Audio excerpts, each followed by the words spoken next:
Jake Martinez rubbed his tired eyes as he stared at the computer screen in front of him. The night shift on the USS Aurora was always quiet, but tonight felt different. The ship moved through space toward the outer rim of the solar system, carrying scientists and explorers to study new worlds.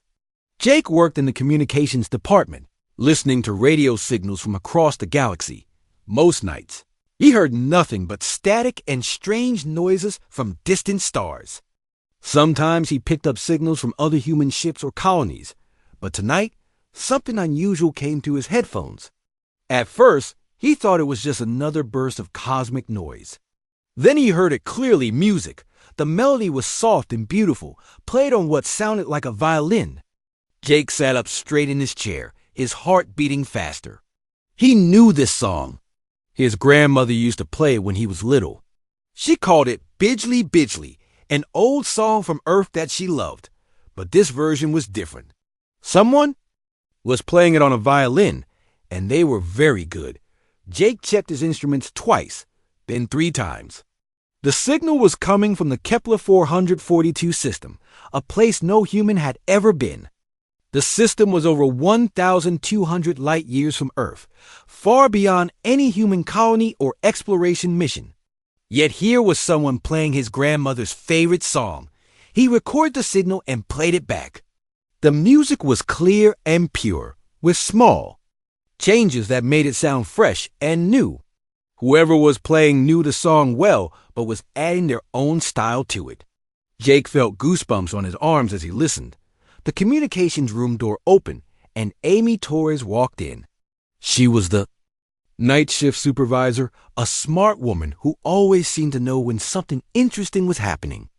"What's got you looking so excited, Jake?" she asked, settling into the chair next to him. "Listen to this," Jake said, playing the recording. Amy's eyes widened as the violin music filled the small room. "That's beautiful," she said. "Where's it coming from?" "That's the problem," Jake replied. "The signal is coming from Kepler 442. We don't have any ships or colonies there." Amy frowned and checked the computer herself. "Are you sure?"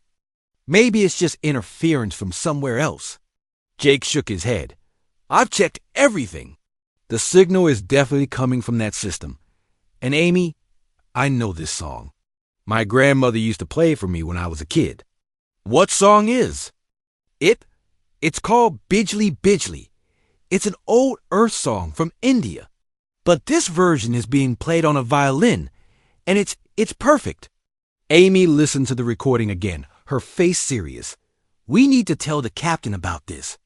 "At 3 in the morning?" "Jake, if someone is playing human music from a system we've never visited, Captain Wong needs to know right away." They made their way through the quiet corridors of the ship to the captain's quarters. Captain Lisa Wong was awake within seconds of their knocking, alert and ready for whatever emergency might be happening. "What is it?" she asked, pulling on her uniform jacket. "We've received a signal from the Kepler 442 system," Amy said. "It's unusual." They went to the main communications center, where Jake played the recording for the captain. Wong listened carefully, her face showing no expression. When the music ended, she was quiet for a long moment. "Play it again," she said. Jake played the recording 2 more times. Each time, the captain listened with complete attention. "You're certain this is coming from Kepler 442? she asked finally. "Yes, ma'am. I've checked the instruments multiple times." "And you recognize this music?" Jake nodded. "It's an Earth song." "Captain, very old. My grandmother used to play it." Captain Wong walked to the window and looked out at the stars. "We need to wake up Ryan Clark. He needs to hear this." Chief Science Officer Ryan Clark arrived 15 minutes later, looking tired, but curious. After listening to the recording, he ran his own tests on the equipment. "The signal is definitely from Kepler 442, he confirmed, "and it's not just a recording being broadcast. The music has small variations each time it repeats. Someone is actually playing this. Could it be another human ship?" Captain Wong asked. "No human ship has ever been to that system," Ryan said. It's too far away. Even our fastest ships would take decades to get there. Then how do you explain human music coming from that system? Ryan shook his head. I can't. But Captain, there's something else. The signal isn't just audio. There are other frequencies mixed in, things we can't identify yet. This might be more than just music. Jake felt a chill run down his spine. What if someone is trying to communicate with us? Using your grandmother's song? Amy asked. Think about it, Jake said, getting excited. If someone wanted to get our attention, what better way than to play music we recognize? Music that means something to us. Captain Wong considered this. Mr. Clark, I want you to analyze this signal completely. Find out everything you can about it. Miss Torres, I want you to monitor that system continuously. If we receive any more transmissions, I want to know immediately. What about our current mission? Ryan asked. We're supposed to be surveying the mineral deposits on Europa 7. The captain was quiet for a moment, thinking. The mineral survey can wait. This is potentially the most important discovery in human history. If there's even a chance that someone is trying to communicate with us using our own music, we need to investigate. You want to change course for Kepler 442? Amy asked, surprised. I want to be ready to change course. First, let's see what else. We can learn from this signal. Jake, you said your grandmother played this song. Yes, ma'am. She was from India originally, came to America when she was young. She taught me a lot of old songs from her homeland. Good. I want you to work with Mr. Clark on analyzing this signal. Your knowledge of the music might be helpful. As the others. Left to begin their work, Jake remained in the communication center, listening to the signal again and again. Each time he heard it, he felt more certain that someone was trying to reach them. The way the violin played the melody, the small changes and additions, it felt like a conversation. He thought about his grandmother, how she used to tell him that music was the language of the heart. Music speaks to everyone, Jake, she would say. It doesn't matter what language you speak or where you come from. Good music touches the soul. Maybe she was right. Maybe someone out there, in a system far from Earth, was using the language of the heart to reach across the vast emptiness of space. And maybe, just maybe, humanity was about to make contact with something wonderful. 3 days later, Captain Wong stood in the ship's meeting room facing a very angry voice coming from the communication screen. Admiral Kate Harrison's face was red with frustration as she spoke from Earth Command. Captain Wong, you cannot simply change course without permission. The Europa 7 mission is important to the mining corporation. They're expecting those mineral reports. Admiral, with respect, this could be first contact with an alien species. That's more important than any mining operation. First contact? All you have is some music signal that could be coming from anywhere. Maybe it's just interference from a pulsar or some other natural phenomenon. Captain Wong looked at Jake, who was standing nearby with Ryan Clark. Jake, tell the Admiral what you discovered. Jake stepped forward, nervous about speaking to such a high-ranking officer. Admiral Harrison, we've been studying the signal for 3 days now. It's definitely not natural. The music changes each time, like someone is actually playing it live. And there are patterns in the signal that suggest intelligence. Patterns? The Admiral asked, sounding less angry. Ryan Clark joined the conversation. The signal repeats every 6 hours, but each time it's slightly different. The basic melody stays the same, but the player adds new parts, changes the tempo, or includes variations. It's like listening to a musician practice and improve. Furthermore, Jake added, we've identified at least 12 different Earth songs mixed into the transmissions now. Not just Bijlee Bijlee, but pieces from Mozart, some American folk songs, even a few modern pop songs. Whoever is sending this knows human music very well. Admiral Harrison was quiet for a moment. How is that possible? No human has ever been to that system. That's what we need to find out, Captain Wong said. Admiral, I'm requesting permission to investigate. If there's even a small chance that someone is trying to communicate with us, We have to respond. The corporate sponsors won't be happy about the delay. Let me worry about the sponsors. This is bigger than mining rights. After a long pause, Admiral Harrison nodded. Very well. You have permission to investigate, but I want daily reports. And Captain, if this turns out to be nothing, you'll be explaining it to some very unhappy people. The screen went dark, and Captain Wong turned to her crew. Mr. Clark, how long to reach Kepler 442? At maximum speed, about 3 months. Then we better get started. Jake, I want you to keep monitoring those signals. Learn everything you can about them. The USS Aurora changed course, heading toward the mysterious system. As the days passed, Jake spent most of his time in the communications center, listening to the signals and trying to understand them. Amy Torres helped him, and together they discovered new things every day. The signals were getting stronger as they moved closer to the source. Jake could hear more details in the music now. The violin player was incredibly skilled, able to make the instrument sound like it was singing. Sometimes other instruments joined in, what sounded like a flute, or maybe even a piano. It's like they're learning, Jake told Amy one evening. Each day, the music gets more complex, more beautiful. What do you think they want? Amy asked. I think they want to talk to us. But they're using music instead of words. 2 weeks into the journey, something new happened. Jake was listening to the evening transmission when he heard something that made his heart stop. Mixed in with the violin music was a human voice, very faint, humming along with the melody. Amy, he called out, come listen to this. Amy rushed over and put on the headphones. Her eyes grew wide. Is that a human voice? Someone is humming along with the music. They recorded the signal and analyzed it. The voice was definitely human, but there was something strange about it. It sounded far away, like an echo.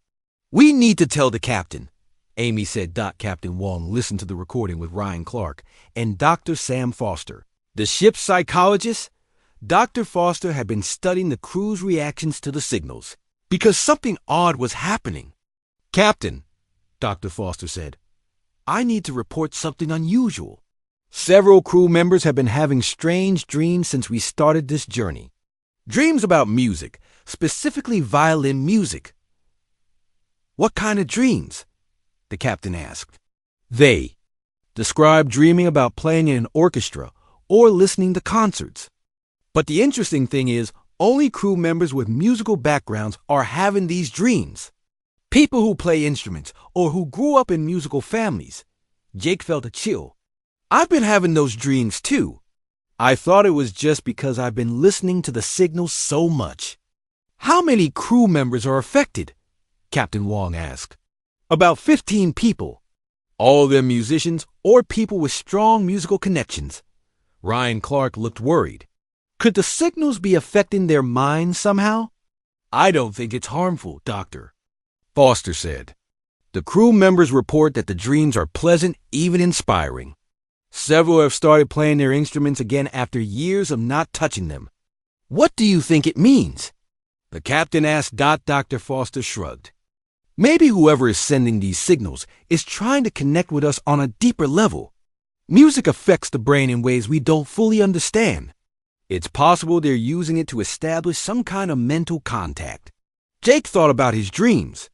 In them, he was always playing violin with his grandmother, but they were performing for an audience he couldn't see. The audience seemed to appreciate the music, though he never saw their faces. Captain, Jake said, what if we try to respond? What do you mean? We have musicians on the ship. What if we broadcast some music back to them? Show them we're trying to communicate too? Captain Wong considered this. Is that safe? I think so, Dr. Foster said. If they wanted to harm us, they probably wouldn't be using music. Music is generally associated with peaceful intentions. Mr. Clark, what's your opinion? Ryan Clark nodded slowly. It's worth trying. We're still 2.5 months away from the system. If we're going to attempt communication, we should start now. All right. Jake, I want you to organize our musicians. Create a response signal. Nothing too complex, just something that shows we're intelligent and peaceful. Over the next few days, Jake worked with the ship's musicians to create a response. They chose simple pieces that would be easy to understand. Mary had a little lamb, Twinkle Twinkle Little Star, and a few other basic melodies. They also included Jake playing Bijlee Bijlee on his violin, trying to match the style they'd heard in the signals. When they broadcast their response, the entire crew waited nervously for a reaction.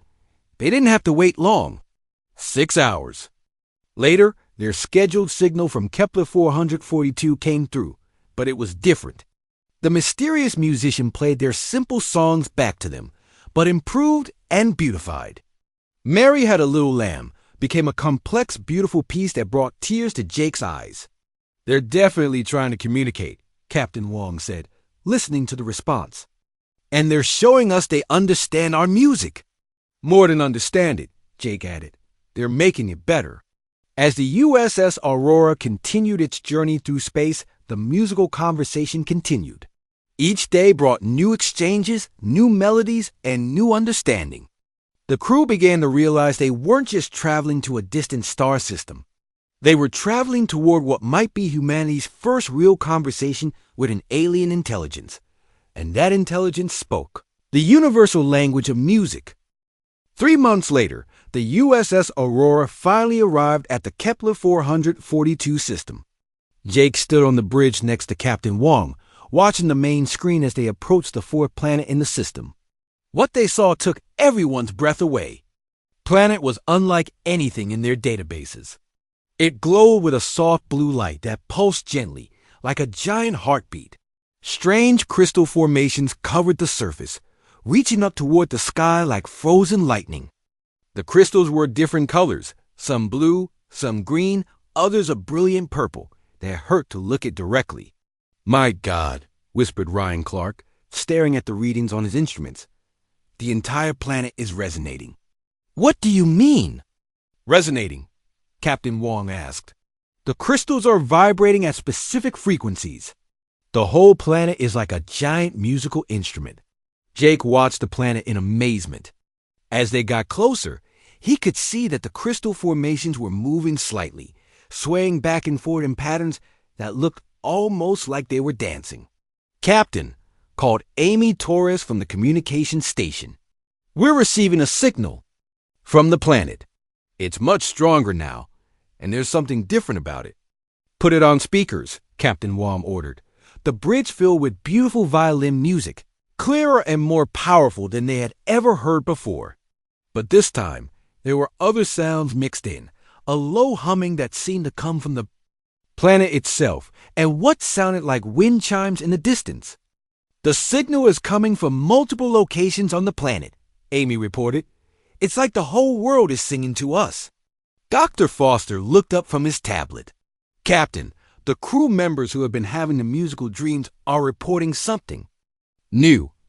They say they can feel the planet calling to them." Jake nodded. "I can feel it too. It's like the planet knows we're here and it's happy to see us." "Take us into orbit," Captain Wong ordered. "But keep us at a safe distance. We don't know what those energy readings mean." As the Aurora settled into orbit around the strange planet, Jake made a suggestion. "Captain, what if I try playing my violin near the planet? Maybe we can communicate better if we're closer." Ryan Clark checked his instruments. "The atmosphere is breathable, but there's a lot of energy in the air. It might be dangerous." "I'll take a shuttle down to the surface," Jake said. "Just close enough to see what happens." Captain Wong thought for a moment. "All right, but you're not going alone. Take a full-away team with you. And stay in constant contact with the ship." An hour later, Jake sat in the shuttle with Amy, Ryan, and 2 security officers, Ben Rodriguez and Lisa Kim. Ben was one of the ship's musicians, a guitar player who had been having the musical dreams too. Lisa was there to keep everyone safe. As they descended toward the planet's surface, the crystal formations grew larger and more beautiful. Some of them were as tall as buildings, twisting up toward the sky in impossible shapes. The planet's glow got brighter as they approached, and Jake could feel something like electricity in the air. "Landing site is clear," Lisa announced as she piloted the shuttle toward a flat area between several large crystal formations dot the moment they landed. Jake could hear music, not through the radio or their equipment, but actually in the air around them. The crystals were singing, each one producing different notes that blended together in perfect harmony. "This is incredible," Ben said, stepping out of the shuttle with his guitar case. "It's like the whole planet is a concert hall." Jake unpacked his violin and bow. As soon as he lifted the instrument, the crystal formations around them began to glow brighter. When he played the first note, the crystals responded immediately, their light pulsing in rhythm with his music. "Jake, look at this," Amy called out, pointing her scanner at the nearest crystal.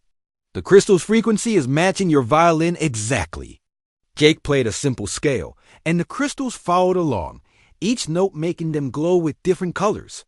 When he played Bijlee Bijlee, the melody his grandmother had taught him, something amazing happened.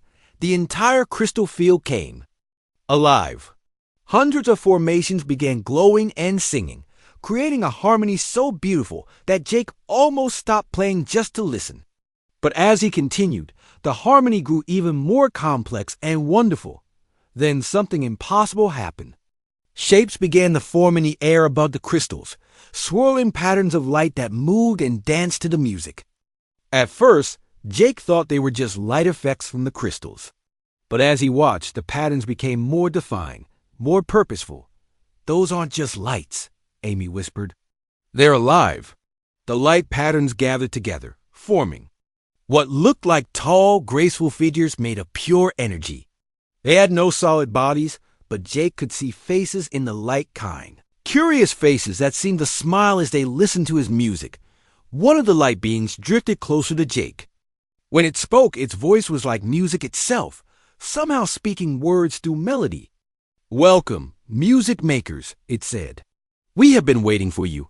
Jake lowered his violin, his hand shaking slightly. "You can understand us? We understand your music. Through your music, we learned your language. Music is the first language, the language that all thinking beings share." Ben stepped forward with his guitar. "Who are you?" "We are what you might call the resonance. This world sings to us, and we sing to it. For many cycles, we have listened to the music that comes from your star. We learned about your people through your songs." Jake felt amazed. "You learn about humans from our music?" The being that Jake was starting to think of as the leader nodded. "Your music tells us much. It speaks of joy and sadness, of love and loss, of hope and dreams. We knew that any people who could create such beautiful expressions of feeling must be good people. Why did you call us here?" Amy asked. The leader's light dimmed slightly, becoming sadder. "We are dying. Our species creates new life through song, but our songs have been damaged. The radiation from distant stars has corrupted the patterns we need to reproduce. We have been trying to fix our songs for many cycles, but we cannot do it alone." "How? Can we help?" Ryan asked. "Your music is different from ours. It carries emotions in ways we had never imagined. When we learned to play your songs, we began to understand new patterns, new ways of creating harmony. We believe that by combining your musical knowledge with ours, we can heal our reproductive songs." Jake felt his heart racing. "You want us to teach you human music, and we will teach you our music in return. Together, we can create something new, something that will save our species and give your people knowledge they have never dreamed of." Ben strummed a chord on his guitar, and the crystals around them sang in response. "What kind of knowledge?" Another resonant drifted forward, its light sparkling with excitement. "We have learned to use sound to change the basic building blocks of matter. With music, we can heal injuries, create new materials, even travel between stars faster than light itself." Jake looked at his teammates, seeing the wonder in their faces. They were being offered the chance to save an entire species, and in return, humanity will gain knowledge that could change everything. "We'll need to talk to our captain," Amy said. Of course, the leader replied. But know this, you are the first beings from another world who have ever understood our music. That makes you very special to us. As they prepared to return to the shuttle, Jake played one more song, Bijlee Bijlee, again, the melody that had started this whole adventure. The resonance sang along, their voices blending with his violin in perfect harmony. Looking up at the USS Aurora orbiting above them, Jake realized that this was just the beginning of something wonderful. Back on the USS Aurora, Captain Wong called an emergency meeting with all senior officers. The conference room was full of excited voices as Jake, Amy, Ryan, Ben, and Lisa shared what they had discovered on the planet's surface. Let me understand this correctly, Captain Wong said, holding up her hand for quiet. These residents want us to teach them human music so they can fix their reproduction process. That's right, Jake replied. And in return, they're offering to share their knowledge of quantum acoustics. Captain, they can manipulate matter using sound waves. They can heal injuries, create new materials, even travel faster than light. Dr. Foster leaned forward in his chair. This could be the most important exchange in human history. But we need to be careful. We don't fully understand their biology or their culture yet. What are the risks? Captain Wong asked. Ryan Clark pulled up data on his tablet. The planet's energy levels are stable, and the resonance seemed peaceful. But we're dealing with beings made of pure energy. We don't know. What could happen if something goes wrong? The bigger question, Amy added, is whether we have the right to make this decision for all of humanity. This could change everything about how we understand physics and music. Captain Wong was quiet for a moment, thinking, I'm going to contact Earth Command. But while we wait for their response, I want to start small exchanges with the resonance. Jake, you and Ben will work with them on basic musical concepts. Let's see what we can learn. Over the next few days, Jake and Ben made several trips to the planet's surface. Each time they learned something new and amazing. The resonants were eager students, soaking up every piece of human musical knowledge like sponges. Jake taught them about melody and rhythm, showing how humans use different patterns to create emotions in music. When he played a sad song, the resonance lights dimmed and turned blue. When he played something happy and energetic, they brightened and changed to yellow and orange. Your emotions flow through your music, said Harmony, the resonant leader Jake had been working with most closely. This is something we never understood before. Our music was only about creating patterns for reproduction. We never thought music could express feelings. Ben showed them how to use rhythm and tempo changes to make music more interesting.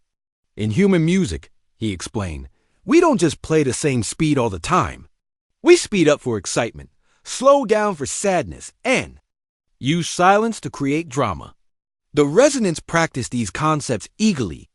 Soon, they were creating music that was more beautiful and complex than anything Jake had ever heard. But more importantly, they were beginning to understand how to fix their reproductive songs. Watch this, Harmony said one afternoon, gathering several other resonants around a large crystal formation. They began to sing together, but this time their song included elements of human music, emotional changes, rhythm variations, and melodic patterns they had learned from Jake and Ben Dodd as they sang. The crystal began to glow brighter and brighter. Then, something incredible happened. A new light appeared within the crystal, small at first but growing larger. It was a baby resonant, the first one born in many cycles. It worked, Harmony exclaimed, its light flashing with joy. The human musical concepts helped us create the right patterns. We can reproduce again. Jake felt tears in his eyes as he watched the baby resonant take its first look at the world. You did it. Your species is going to survive. Because of you, Harmony replied. Because you shared your knowledge with us. Now we must share ours with you, as we promised. The real learning began then. The resonants taught Jake and Ben about quantum acoustics, the science of using sound to affect matter at the smallest levels. It was difficult to understand at first, but the resonants were patient teachers. Everything vibrates, explained another resonant that Jake called Echo. Stars, planets, even the smallest parts of atoms. If you know the right frequency, you can change how things vibrate, change the vibration, change the matter.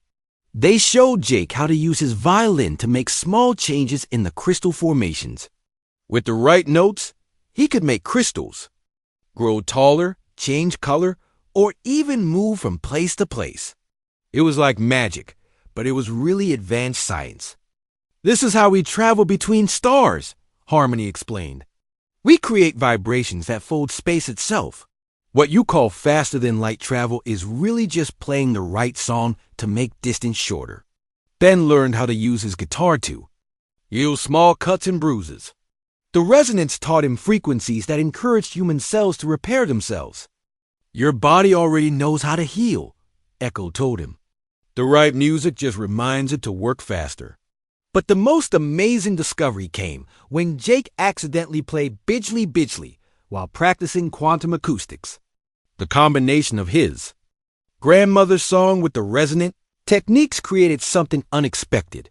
The crystals around him began to resonate in perfect harmony, creating a sound so beautiful that everyone on the planet's surface stopped what they were doing to listen.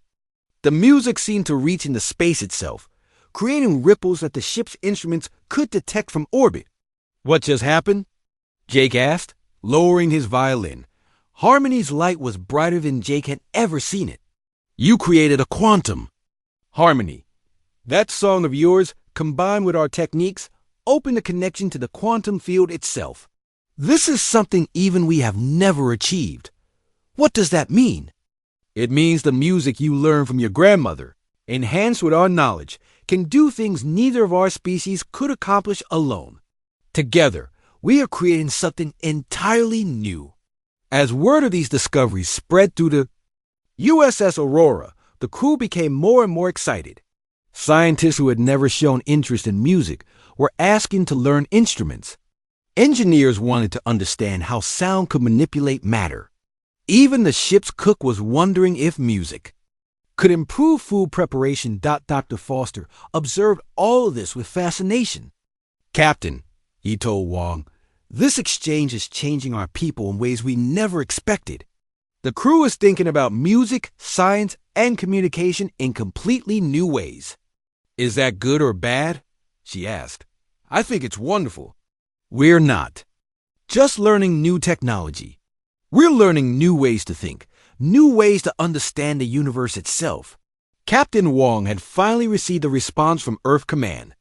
Admiral Harrison had been amazed by the reports and given permission for extended cooperation with the resonance. Scientists and musicians from Earth were already preparing to join the Aurora, but Jake knew that the real work was happening right here, right now, as two very different species learn from each other. The resonants were saving their civilization, and humans were discovering that their music was far more powerful than they had ever. Imagine Dot as he packed up his violin after another successful lesson. Jake thought about his grandmother. She had always told him that music was the language of the heart. Now he was learning that it might also be the language of the universe itself. 2 weeks after the first successful resonant birth, Dr. Foster made a discovery that changed everything. He was studying the recordings of human resonant musical sessions when he noticed something incredible in the data. Captain Wong, he called over the ship's communication system. You need to see this immediately. In the science lab, Dr. Foster showed the captain a collection of audio files on his computer screen. Each file was labeled with a different location in the galaxy. What am I looking at? Captain Wong asked. These are musical transmissions we've been receiving from other star systems, Dr. Foster explained. They started coming in 3 days ago, right after Jake created that quantum harmony on the planet's surface. Other star systems? How many? 17 so far. And Captain, they're not random signals. Each one contains human music mixed with something else. Something that sounds like different alien musical styles. Captain Wong stared at the screen. Are you telling me that other alien species have been listening to human music? Not just listening, learning it, studying it, preserving it. Jake, you need to hear this. Jake hurried to the science lab, along with Amy, Ryan, and Ben. Dr. Foster played the first recording.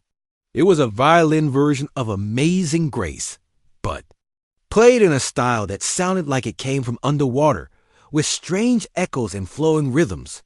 That's from the Proxima Centauri system, Dr. Foster said. This next one is from Wolf 359. The second recording was yesterday by the Beatles, but played on what sounded like crystal chimes, with harmonies that were mathematically perfect but somehow cold and distant. Jake listened to recording after recording, each one showing human music filtered through a completely alien musical understanding. There were songs from every culture on Earth, Chinese folk songs, African rhythms, European classical pieces, American jazz, and Indian ragas, like the one his grandmother used to play. "How is this possible?" Ben asked. "How do all these aliens know our music?" Ryan Clark pulled up a star chart on the main screen. For over 100 years, Earth has been broadcasting radio and television signals into space. Those signals travel at the speed of light, reaching different star systems at different times. "So these aliens have been receiving our broadcasts?" Amy asked. "That's right. And apparently, they've been paying very close attention to our music. But here's the really interesting part. Each species seems to have focused on different types of human music. The water-based species from Proxima Centauri learned our slow-flowing songs. The crystal-based beings from Wolf 359 prefer mathematical, structured music." Jake felt goosebumps on his arms. "They've been studying us through our music for decades," Dr. Foster confirmed. "And Captain, there's more. Each of these transmissions includes what appears to be a message. They're all saying the same thing. They want to meet us." Captain Wong looked stunned. "All of them? All 17 species? They've been waiting for us to develop the technology to communicate with them properly.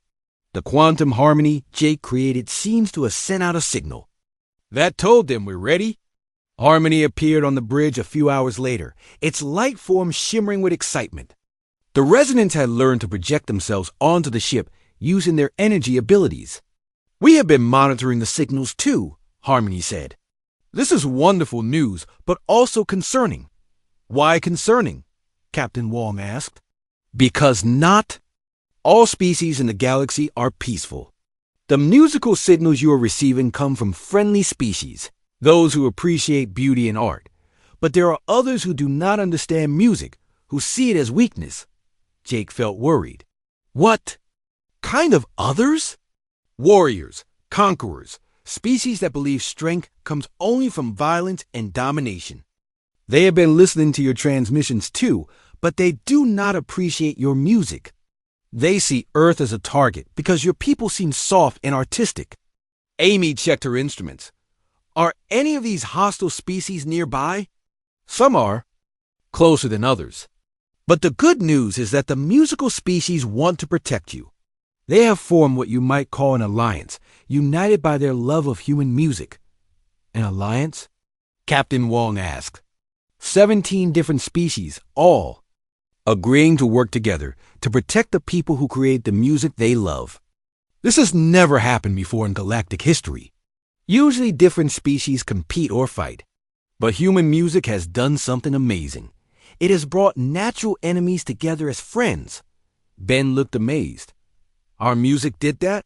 "Your music shows emotional depth that most species never develop," Harmony explained. "Most beings create sounds for communication or mating calls.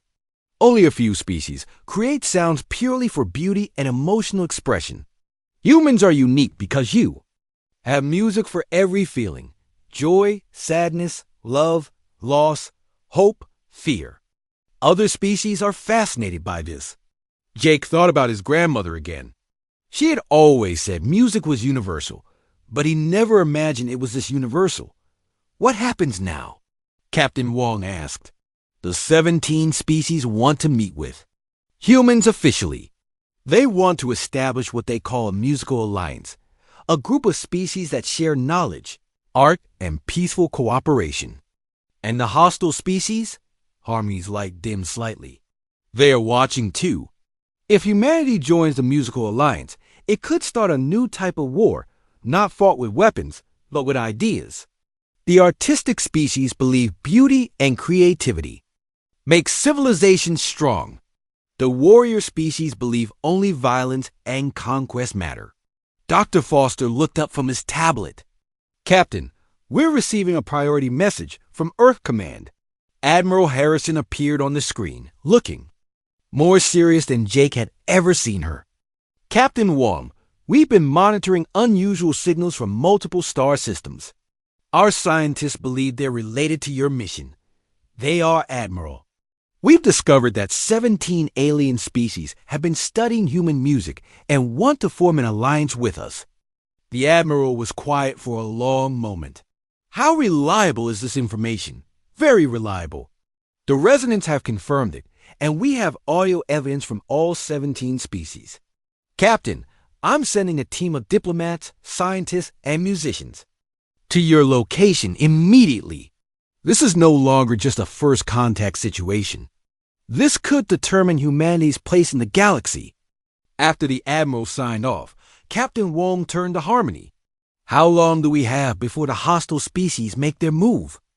Unknown, but they are moving. We have detected several fleets changing course toward this system. Some are coming to join the musical alliance. Others ... Harmony paused. Others are coming to test whether music really does make a species strong. Jake picked up his violin, thinking about everything that had happened since they first heard the signal from this system. A simple song his grandmother had taught him had led to the discovery of an entire galactic community united by their love of human music. What can we do to help? Jake asked. Keep playing, Harmony replied. Keep creating.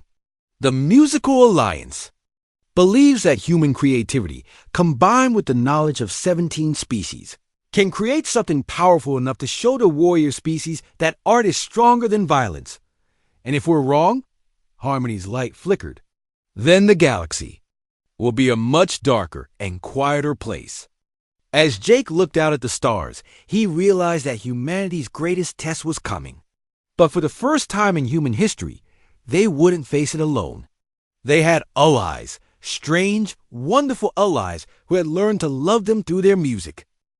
1 month later, the Kepler 442 system had become the busiest place in the galaxy. Ships from 17 different species floated in space around the crystal planet, each one different and amazing. Some looked like giant flowers made of metal. Others were shaped like musical instruments themselves, and a few were so strange that Jake couldn't figure out which end was the front. The USS Aurora had been joined by 5 more human ships carrying diplomats, scientists, and musicians from Earth. Jake stood on the bridge watching the incredible sight through the main window. Contact on long-range sensors, Amy called out from her station. Multiple ships approaching from the outer system. Captain. Wong moved to Amy's station. How many ships? 15. No, 20. 30 ships. Captain, these don't match any of the friendly species we've met. Harmony appeared on the bridge, its light form flickering with worry. They have arrived. The Krex Empire, the most powerful of the warrior species. They do not believe in art or beauty. They think strength comes only from conquest. Jake felt his stomach tighten. What do they want? To prove that your musical alliance is weak. If they can defeat you here, other warrior species will join them. If you can show them that music and art create true strength, many warriors might change their ways. Captain Wong activated the ship's communication system. This is Captain Lisa Wong of the human vessel USS Aurora. All musical alliance ships, prepare for possible conflict. Responses came back in dozens of different languages and sounds.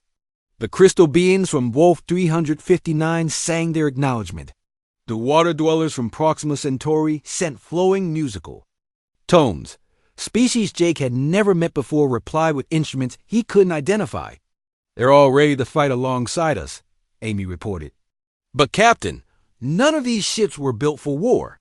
They're exploration and research vessels, just like us. The Krek's fleet moved closer, their ship's dark and sharp edge bristling with weapons. A harsh voice crackled over the communication channels. I am war leader Dex of the Krek's Empire. You soft species have gathered here to play music while the galaxy needs strong leadership. Surrender now, and we will make your deaths quick. Jake looked at his violin case, then at Captain Wong. Captain, I have an idea.